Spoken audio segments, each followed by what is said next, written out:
반갑습니다. 구리시의장 원봉수입니다. 2주 전에 브리핑하고 지난 한 주간을 쉬고 2주 만에 뵙게 되었습니다.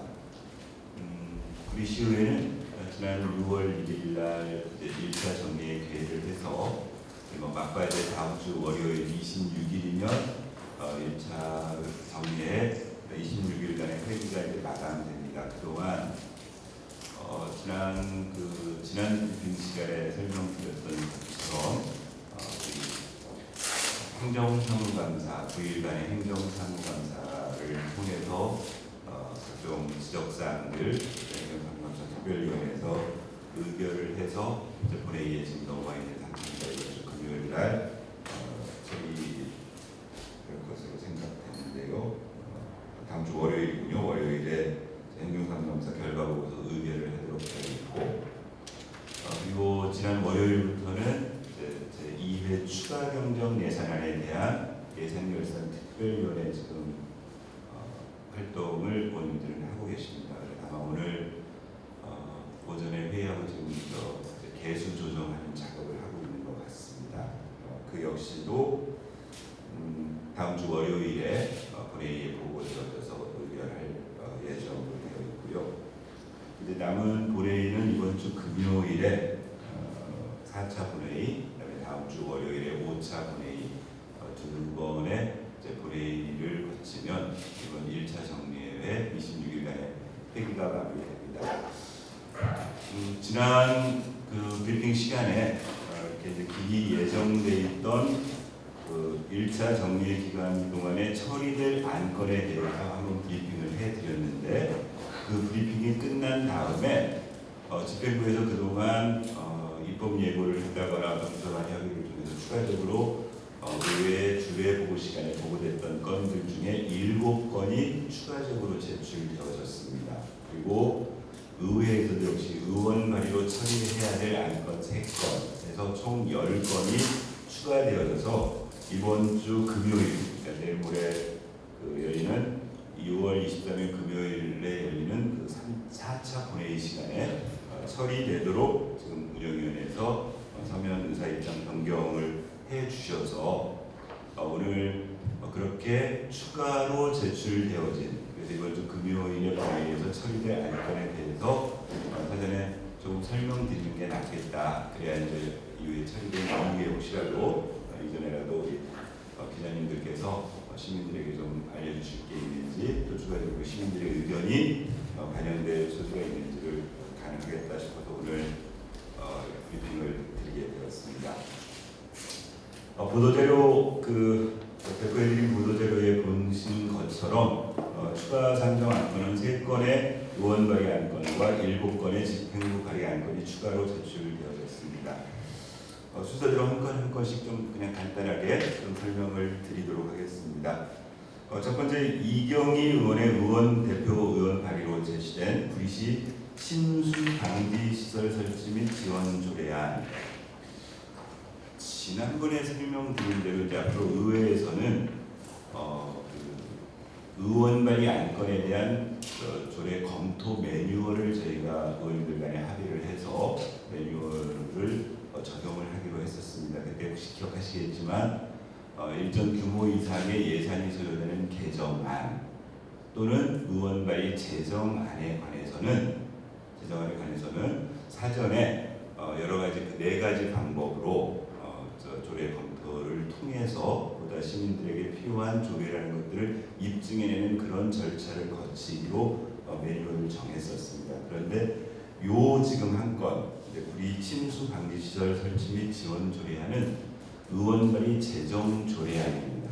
그래서 당초의 매뉴얼대로 한다면 그런 의안 검토 과정을 거쳐야 되는데, 의원님들이 지금 그 의안 검토를 하기 위해서는 예산이 소요되고 여러 가지 절차를 규정한 것 때문에 예산 소요도 있어서 2회 추경에 그 예산까지 지금 저희가 반영해 놓은 상태인데 이제 아직 통과가 안 됐거든요. 그런데 요 조례는 혹시 모를 올해 우기를 대비하기 위한 조례였기 때문에 의원님들이 서로 협의해서 그런 조례 검토 절차를 생략하고 일단은 이 조례는 상정해서 처리하자라고 합의를 한 안건입니다. 제목 그대로 침수 방지 시설 설치 및 지원에 관한 조례안. 지금 비교적 많이 좀 줄어들긴 했지만 반지하 주택이라든가 공동주택 중에도 오래되어져 가지고 규모가 작은 그런 주택 같은 경우에 반지하되어 있는 공간에 유사시에 침수가 되어져서 시민들의 피해가 우려되는 부분에 대해서는 사전에 시가 지원을 할 수 있는 근거를 마련하기 위한 겁니다. 제한 이유는 시내 공동주택 지하주차장 침수라든가 또 우리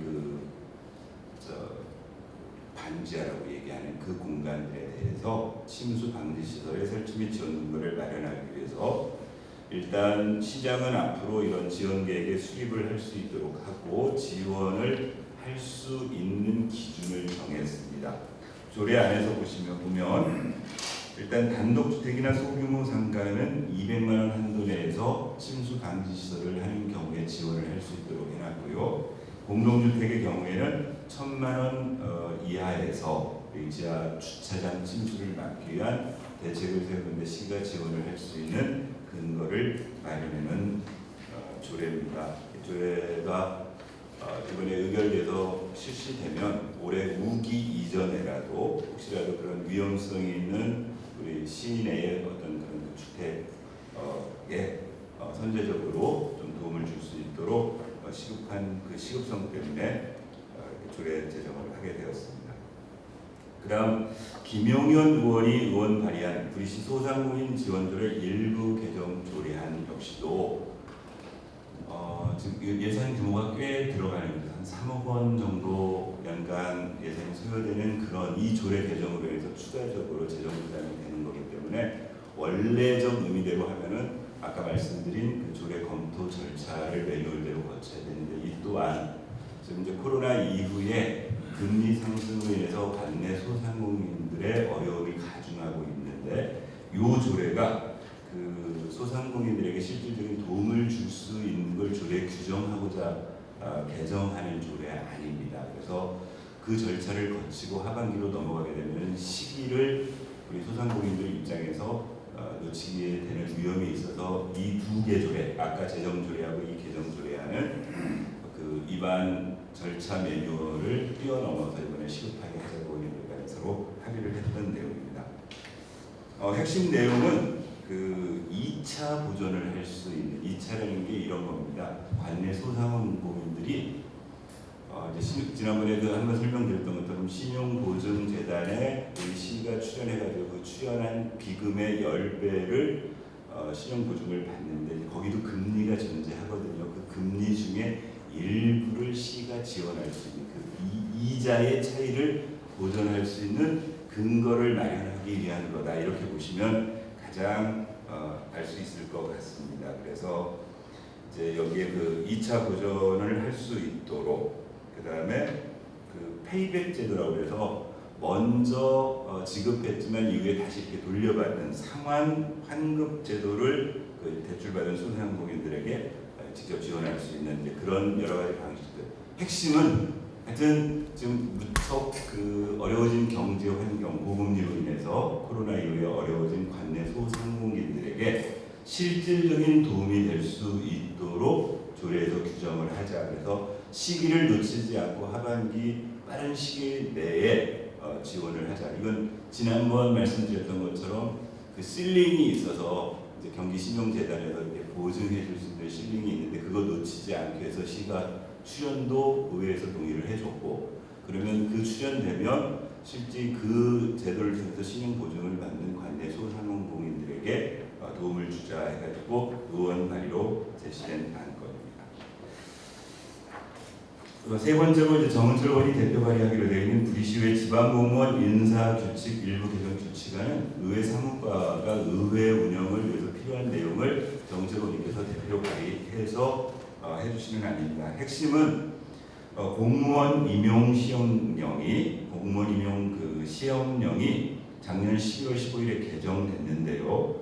그 행안부에서 지방공무원 인사규칙 표준안에 그 동안에는 7급 이상 공무원하고 8급 이하 공무원들의 임용 연령이 다르게 명시되어 있었습니다. 7급 이상은 20세, 8급 이하는 18세로 나뉘어서 됐던 거를 이번에 그 시행령에서 통일을 해서 전부 18세 이상으로 통일되어 있기 때문에 그 부분을 우리 의회 규칙, 인사 규칙에 반영하는 안입니다.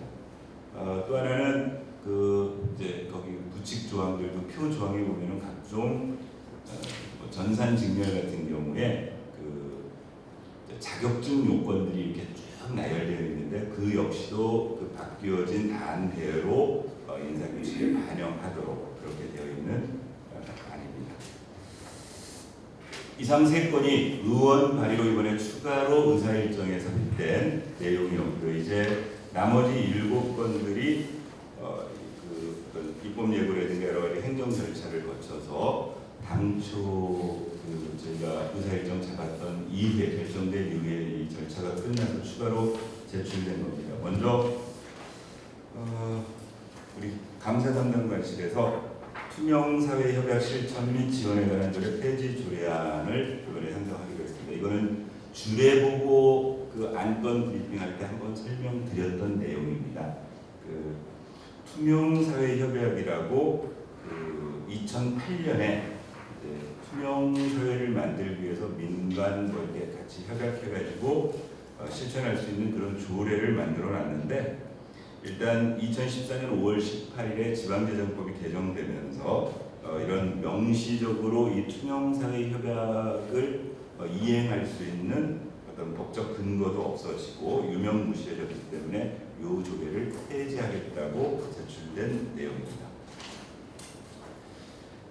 다음은 그 평생학습과에서 그 저기 이제 보도자료에 보시면은 평생학습과 두 건 위에 있는 두 건을 먼저 보시면 되겠습니다. 혁신교육지구 운영 및 지원에 관한 조례 전부 개정 조례안, 그다음에 미래교육센터 설치 및 운영 조례안, 재정 조례안입니다.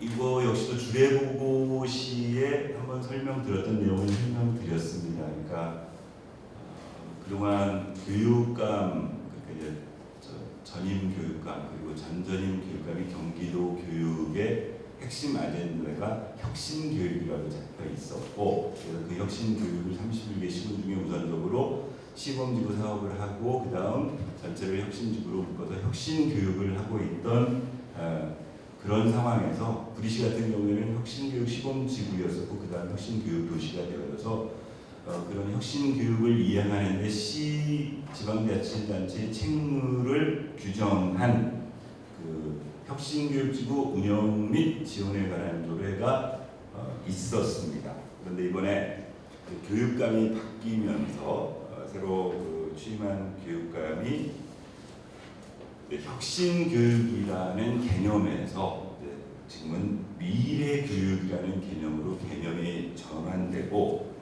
경기도의 그 도조례 자체가 혁신교육지구 지원에 관한 조례에서 경기도교육청 미래교육협력지구 지원에 관한 조례가 바뀌어졌습니다. 그럼 그 내용을 받아서 우리 구리시에서도 일단 제명을 혁신교육지구 운영 및 지원에 관한 조례에서 미래교육협력지구 운영에 관한 조례로 변경하고 그 미래교육협력지구를 운영하는데 도교육청과 시가 이렇게 분할해서 할 수 있는 여러 가지 사항을 명기해서 그래서 핵심적으로 제명이 바뀌게 된 그리고 내용도 일부 좀 바뀌게 된 그래서 전부 개정 조례안이 올라오게 된 거고요.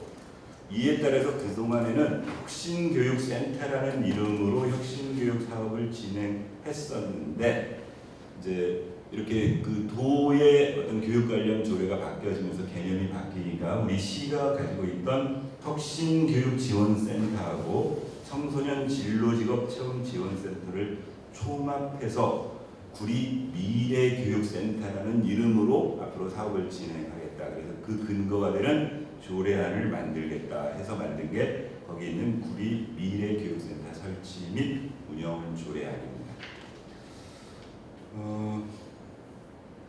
내용은 뭐 보시면은 이제 뭐 센터의 설치, 용어 정의, 운영위원회, 학생 보호자 지원단, 협력체계 구축 등등 기존의 혁신교육센터가 가지고 있던 여러 가지 기능들을 새롭게 받아낸 것으로 보시면 되겠습니다. 이게 이제 이번 주 금요일 날 그 통과가 되고 나면 이제 지금 아시겠지만 지금 구리 남양주 교육지원청이 병합교육지원청으로 구리시와 남양주시를 지금 총괄하고 있는데 일단은 그 분리 전 단계로 구리 교육지원센터가 여성행복센터의 공간을 마련해서 들어가게 됩니다. 아마 오늘 연락 받기로는 다음 주 7월 3일로 예정되어 있는데 7월 4일 교육감님 일정 때문에 7월 4일 오후 4시인가에 이제 구리 교육지원센터가 개청하고 센터가 문을 열고 그 경기도 교육청과 구리시가 협약을 맺어서 이렇게 미래교육센터, 구리 미래교육센터의 활동이 시작되는 것으로 그렇게 일정이 잡혀 있습니다.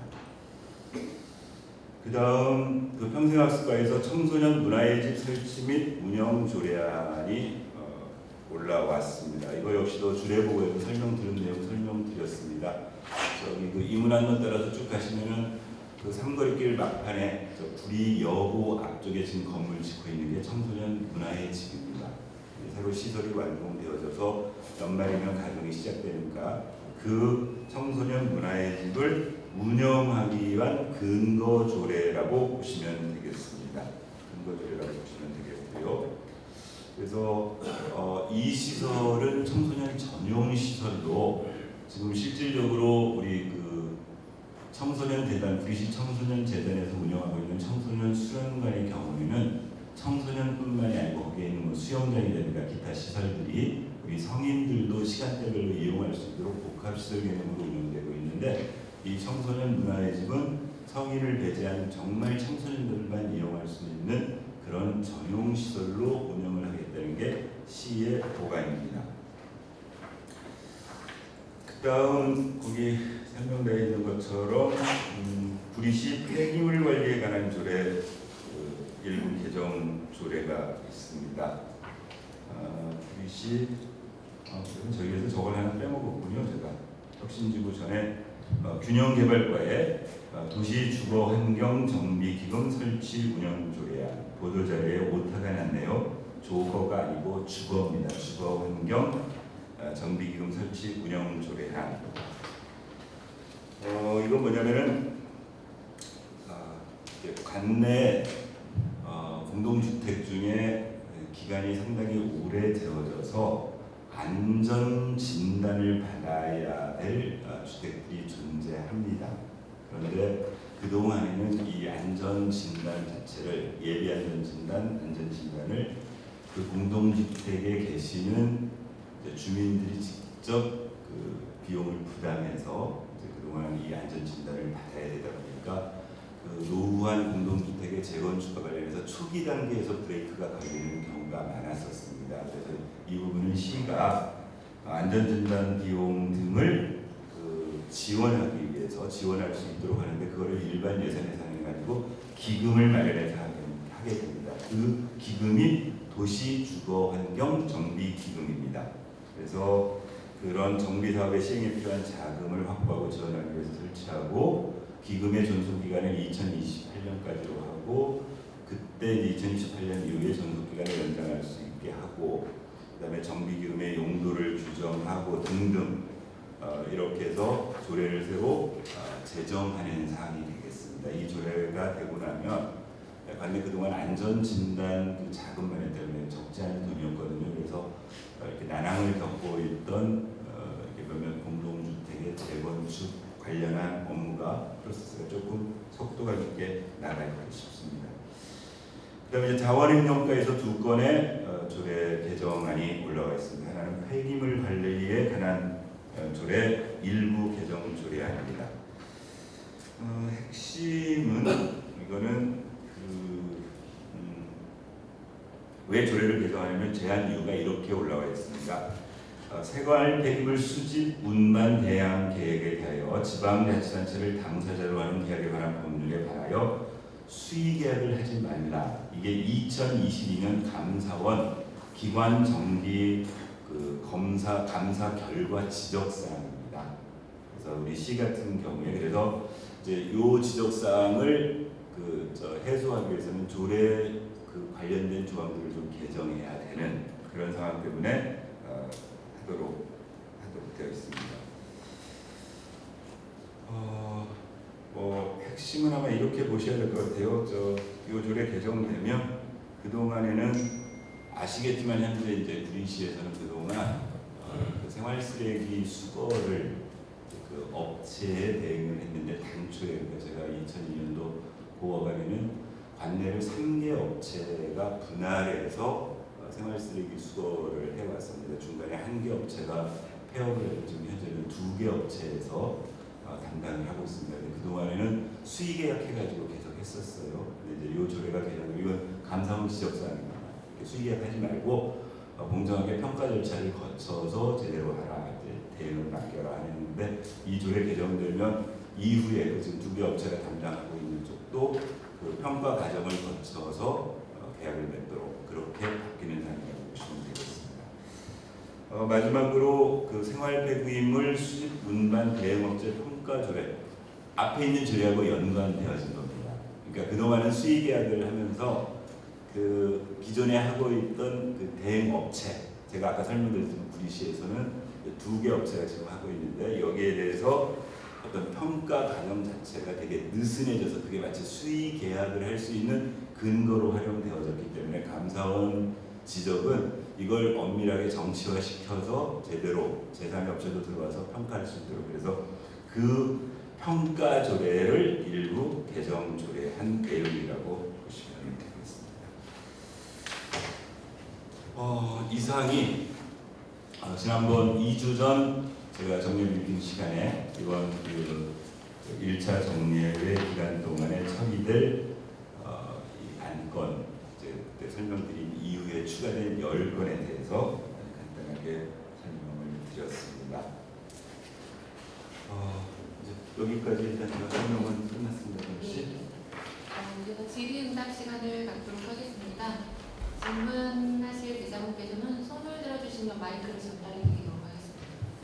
예, 우리 박형기 기자님. 네, 김천일 국회의원입니다.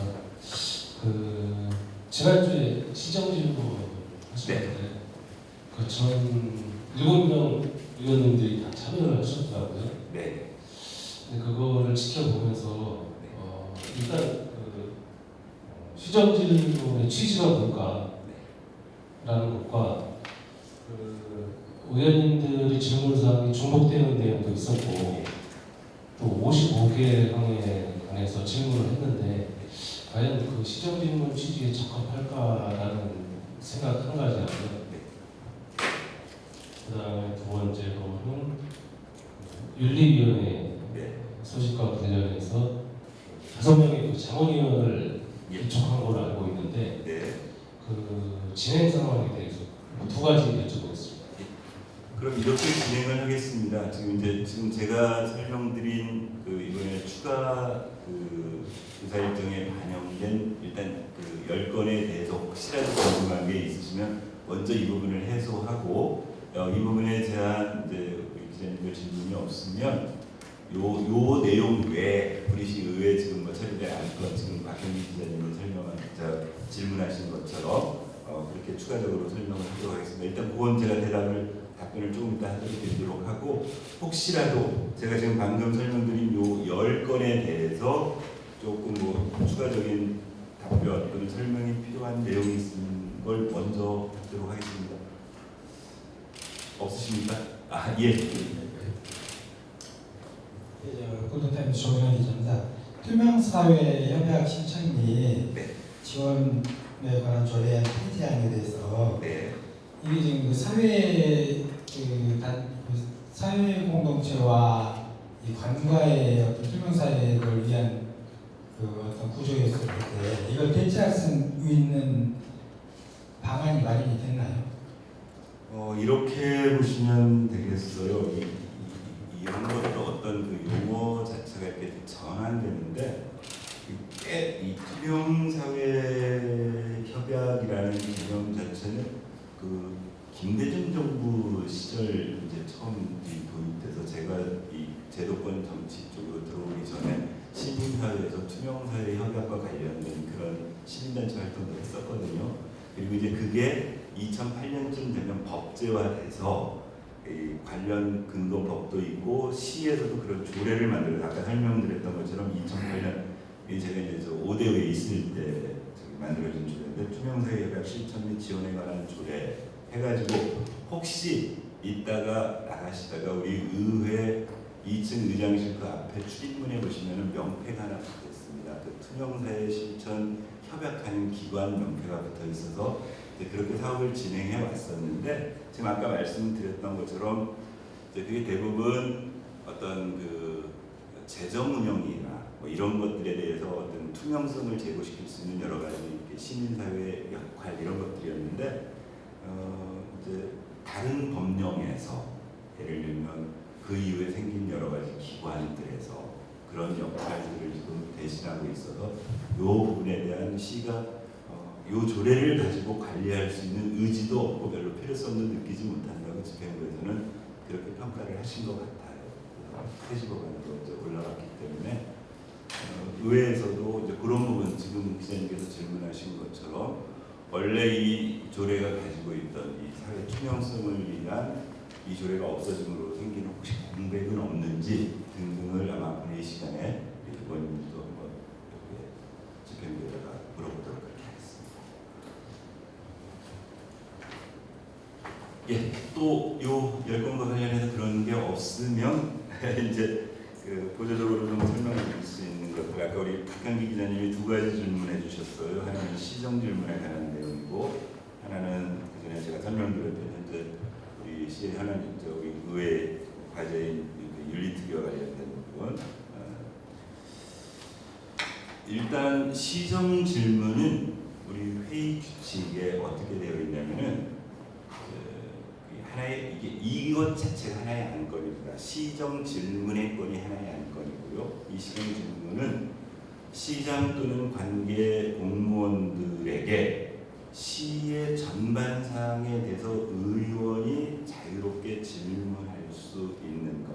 그래서 거기에는 특별히 뭐 어떤 분야, 뭐 이런 분야, 그러니까 마치 국회의 대정부 질문 정도의 개념으로 보시면 될 것 같습니다. 그런데 이제 보통 규모가 있는 시 같으면 상임위원회가 존재하고 의원님들이 시정 질문을 할 때도 범위가 본인이 소속된 상임위원회의 업무 영역으로 제한될 수밖에 없는 상황인데 저희 구리시의회는 현재 8명의 의원으로 구성되어져 있어서 상임위원회가 존재하지 않습니다. 상임위원회라고 운영위원회가 있는데 운영위원회는 시의 행정 전반을 나눈 게 아니고 의회 운영과 관련해서 의원님들의 어떤 절차 진행을 위한 상임위원회, 상설위원회가 되어 있어서 이제 저희는 모든 의원님들이 시정 전반에 갖춰서 모든 분야에 걸쳐서 질문을 하실 수 있습니다. 이제 하실 수 있고 아까 중복 문제를 말씀을 하셨어요. 사실 이건 무척 고민이 되는 부분인데 현재 우리 시정 질문 지난주 금요일날 시정 질문을 했고 다음 주 월요일날 주로 시장으로부터 시정 질문에 대한 답변을 듣는데 저희 구리시의회에서는 회의 진행을 의장이 어떻게 하고 있냐면 일단 이제 질문을 할 의원에 대해서 답변을 듣고 그 답변에 대한 보충 답변을 또 듣고 그 질문을 하지 않은 의원일지라도 추가적인 질문을 의장이 보통 이렇게 허락하는 것으로 진행을 하고 있습니다. 왜냐하면 의원 수가 많지 않은 구리시의회 입장에서는 다양한 의원님들의 의견이 충분히 시정에 반영될 수 있도록 질문의 기회를 충실히 제공해야 된다는 전자에 그동안 관례적으로 그렇게 하고 저 역시도 그렇게 운영을 하고 있습니다. 이제 그러다 보니까 사실은 의원님들 상호간에 사전에 자신의 시정 질문 원고를 놓고 중복되는 부분을 조율을 하기가 쉽지 않습니다. 그래서 그냥 각자 질문을 하도록 하고 다만 시장이 답변을 할 때는 중복된 질문은 한 카테고리의 질문으로 묶어서 A 의원, B 의원, C 의원, D 의원이 질문한 이 건에 대한 답변을 합니다. 하고 그 질문한 각각의 의원님들이 보충 질문을 할 수 있도록 그렇게 진행을 합니다. 그래서 이제 중복 부분에 대해서는 어차피 답변 과정이 그렇게 묶어서 답변을 하는 거기 때문에 특별히 의장으로서 이렇게 제어할 필요는 없겠다 싶고 다만 앞으로 조금 더 저희가 이제 두 번째 작년에 2차 정리의 시간에 시정 질문을 한 번 했고 이번이 지금 12번째 시정 질문인데 조금 더 할 수 있는 건 뭐냐면은 서로 그렇게 하다 보니까 놓쳐버리는 부분들이 혹시 존재할 수는 있겠다. 그러니까 의원님들이 주 관심사들이 이렇게 폭이 있으면 각각이 좀 이렇게 잘 다루지 않는 거지만 시민들의 입장에서 꼭 짚어줘야 될 부분들에 대해서도 뭘 좀 이렇게 특화시킬 방법은 없을까? 이번 시정 질문 들으면서 의장으로서 이제 그런 생각을 했었습니다. 그래서 예를 들면 7명의 의원님들에게 예를 들면 분야별로 특화된 분야 하나씩들은 좀 이렇게 맡아주십사 부탁을 드려서 그 분야에 대한 질문은 어떤 의원님이 좀 이렇게 좀 강조해서 해주시면, 왜냐하면 자연스럽게 의원님들의 전공이 생겨나더라고요. 예를 들면 우리 초선의 김한슬 의원은 교육과 관련된 부분, 또는 이경희 의원은 무슨 보육과 관련된 부분, 김성태 의원은 사회대책과 관련된 부분, 이런 것들을 주로 하면 그렇게 좀 역할들을 나눠서 촘촘하게 하는 필요는 있겠다는 생각을 하고 있습니다. 하여튼 앞으로 저 개선할 수 있는 방안이 없는지에 대해서는 좀 고민하겠습니다. 그 다음 아시겠지만 지난 4월 하여튼 5월달에 우리 시의회의 두 분의 의원님에 대한 문제가 발생을 해서 의원들로부터 징계 심사 요구가 이루어졌고 절차에 따라서 윤리특위가 가동이 시작되었습니다. 본회의에서 의장이 윤리특위로 그 두 건의 징계 심사 요구를 회부했고 그 회부된 시점부터 60일 이내에 윤리특위에서는 결과치를 나와야 되고 현재 관련 그 규칙이나 회의 규칙이나 조례 등에 따르면 이제 윤리심사위원회는 우리 윤리특별위원회는 구리시의 경우에 운영위원회가 그 역할을 하도록 명시되어 있습니다. 운영위원회는 의장과 부의장을 제외한 6명의 의원으로 구성되어져 있고 그 다음 그 윤리특별위원회 가동하는 그 조항 안에 보면은 이제 의원들로 구성한 윤리특별위원회가 있고 전문가로 구성된 윤리자문위원회를 구성하도록 되어 있고 윤리자문위원회의 자문을 윤리특별위원회에서 이렇게 수용해가지고 경청에서 수용해서 가능한 한 내리도록 그렇게 규정이 되어 있어서 일단 본회의 직전에 그때 제가 브리핑했던 것처럼 본회의 직전에 윤리특별위원회 회부했고 우리 1차 정리를 시작한 다음에 5분의 윤리자문위원을 위촉드렸습니다. 위촉해서 1차 회의를 자문위원회 1차 회의를 가졌습니다. 윤리자문위원은 3분의 변호사하고 2분의 교수, 대학 교수로 관내에 계시는 분들로 위촉을 해드렸고 1차 회의를 통해서 징계심사요구서 2분의 의원님에 대한 징계심사요구서가 윤리자문위원회에 드렸고 자문위원님들께 제공되어졌고 또 하나 그 징계를 요구받은 당사자 2분 의원님의 소명서라고 해야 될까요? 소명서도 역시 윤리자문위원님들께 제공되어졌고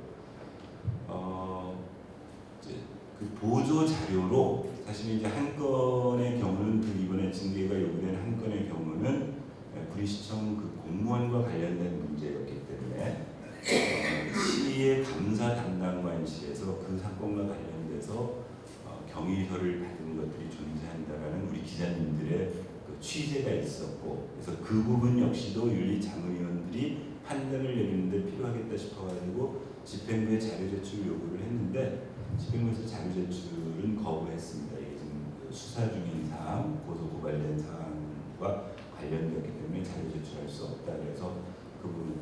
그래서 현재는 그 윤리자문위원님들이 주어진 자료 가지고 지금 검토를 하고 있고 월요일 26일 날 이제 우리 1차 정리회가 끝나면 우리 윤리자문위원회 자문위원님들 회의 소집해서 그분들의 결과치를 먼저 제출받고 그걸 윤리특별위원회 위원님들이 그걸 근거로 해서 심사하셔서 60일 이내니까 아마 제 기억으로 그게 5월 11일인가에 11일 하여튼 7월 한 그 초까지 한 10일경까지 윤리특별위원회에서 본회의로 그 심사 결과를 보내주셔야 되거든요. 그 절차는 차질 없이 그렇게 진행되도록 하고 있습니다.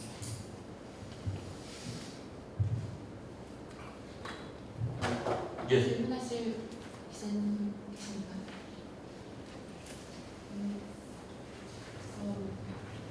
더 이상 질문이 없으시고 예, 우리 손님한테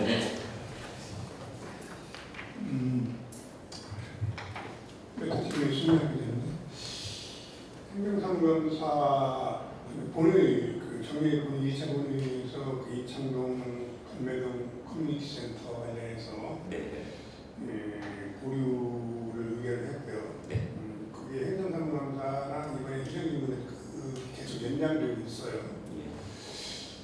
처음에는 그게 위탁 사업이냐 예산 예산 편성해서 이제 그 시 예산을 하느냐가 쟁점이었는데 요즘에 조금씩 방향이 바뀌고 있는 것 같아요. 아무래도 시 예산 경우나 지금 가지고 있는 쓸 수 있는 돈이 없으니 위탁 개발을 하되 이 도시공사 쪽으로 하면 어차피 주머니 쪽이 쌓일 돈이니 이율이 비싸고 해도 도시공사에 수익을 내면 어차피 그게 또 시 예산이 되는 거 아니냐 이렇게 계산하는 것 같아요. 이해도 되고 시에도 손해가 안 된다고 생각을 하지만 뭐 어떻게 시민 구리신 한다면 바람직한 거라고 볼 수도 있죠. 그렇게 해서 관리 능력도 쌓아가고 뭐 여러 가지 순기능도 있겠지만 사실 그 사업을 결정하는 자체가 위탁 사업은 공모를 할 텐데 공모에는 공모 규정이 있을 것이고 그것도 뭐 시에서 만든 규정도 있고 상위법에 근거한 규정도 있고 뭐 제가 들여본 안에서 쭉 있을 텐데 집행부 공무원이나 시장에게 자꾸 그게 도시공사에서 할 수 있도록 해라고 하는 것이 의회에서 제도를 바꾸지 않고 그게 가능한지 시장이 그걸 그렇게 하겠다고 해서 공모 절차에 그게 반영이 되는지 그런 것들은 좀 명백히 좀 더 세밀히 살펴보려야 될 것 같아요.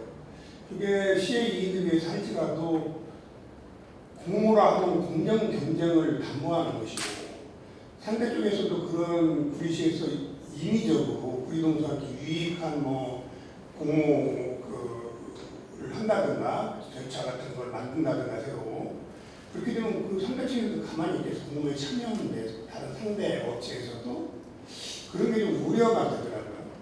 의지를 밝히라는 것 정도는 되겠지만 그걸 결정하는 게 공모라 하면 그게 자칫하다가 불공정한 시행이 될 수도 있다는 우려가 들었어요. 그 방송을 보다가.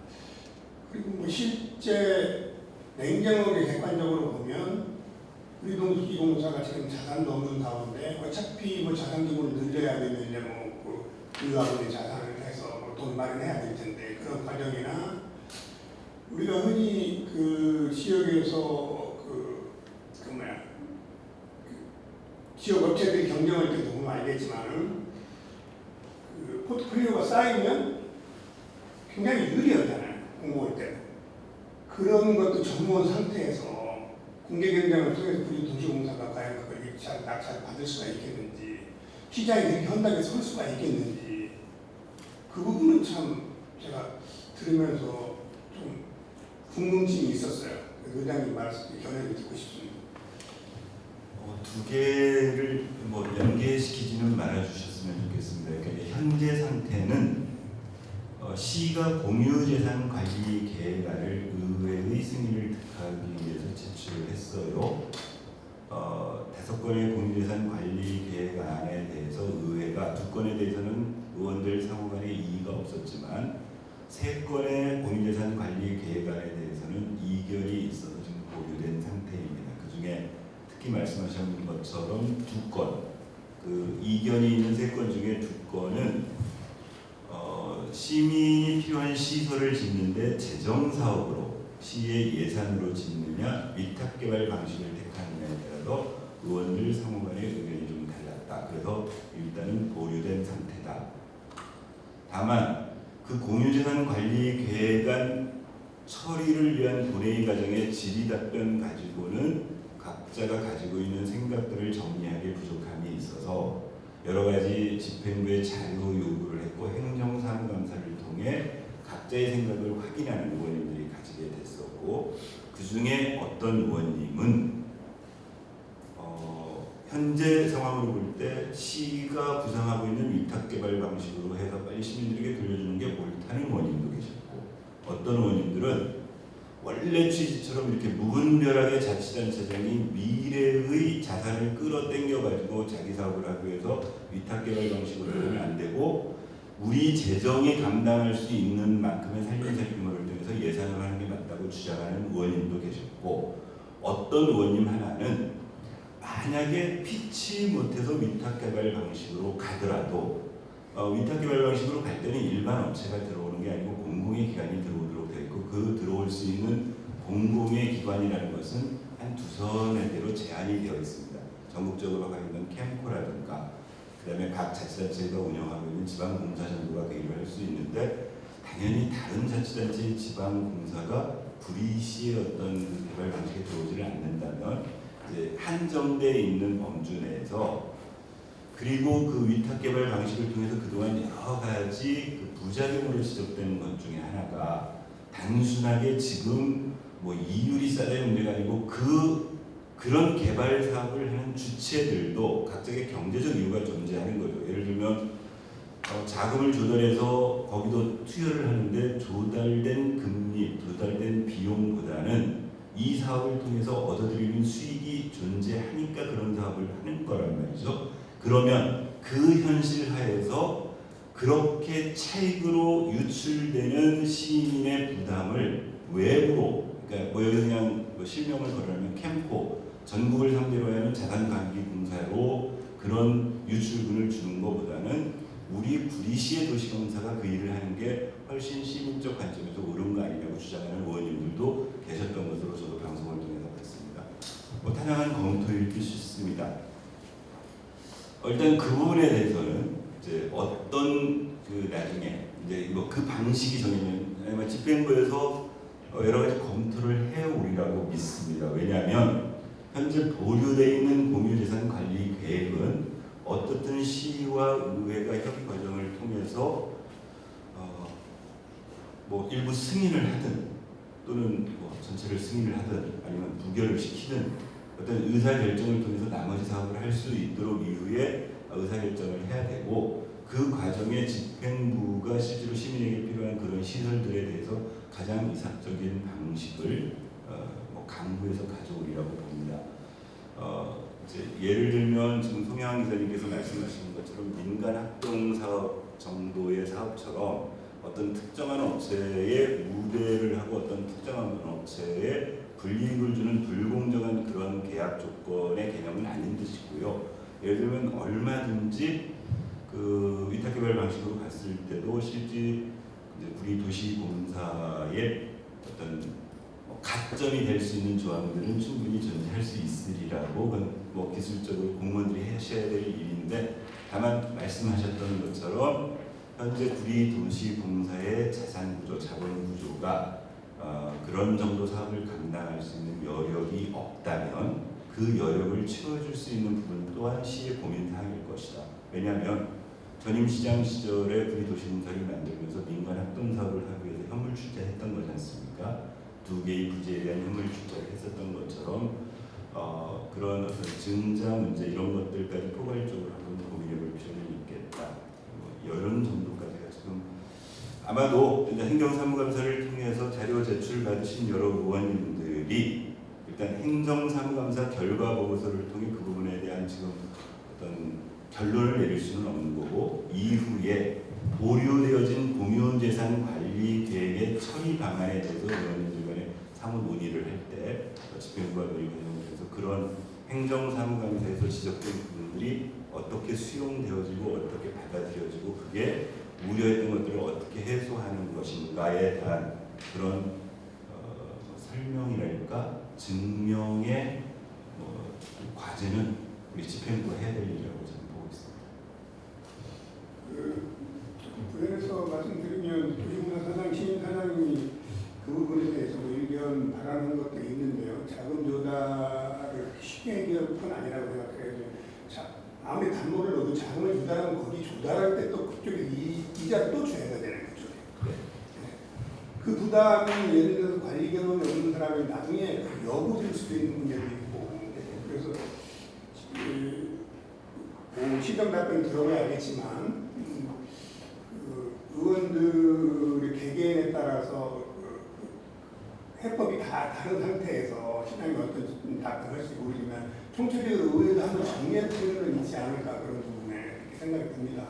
네, 일단은 지금 후기자님 지적하신 것처럼 의원님들이 여러 가지 관심을 가지고 있는 현안이고 역시 시정질문에 주요하게 시장에게 시의 대책을 물었던 만큼 시장이 구상하고 있는 부분들에 대한 답변을 듣고 의회가 총괄적으로 의회는 앞으로 공유재산관리계획을 어떻게 처리할 것인가에 대한 과정에서 그 부분은 이제 각자의 의원님들의 의견이 조율되든지 표결하든지 둘 중에 하나 아닙니까? 민주주의인 만큼 그건 그렇게 한번 정리해 나가도록